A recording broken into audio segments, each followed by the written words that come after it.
Now, maka. Maka is quite a common word, and it can mean different things.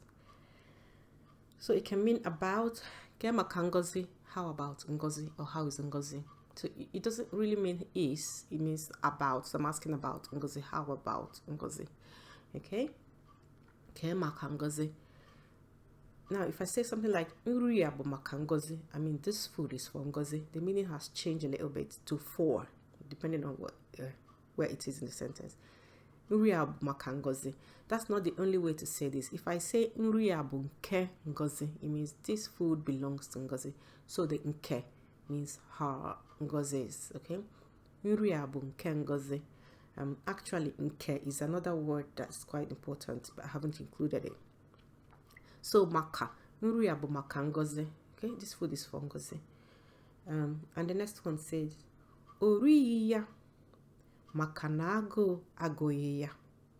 She didn't eat it because she was not hungry. So that maka there is because. Okay, all right. So you can see it usually acts as a conjunction, joining words and sentences. Oriyi ya maka na agụụ agụghị ya. She didn't eat it because she's not hungry. Ago is hunger. Okay, agoye is the negative. She's not hungry. Oriyi, riyi is the negative, as in didn't eat. Okay, oriya, she didn't eat it.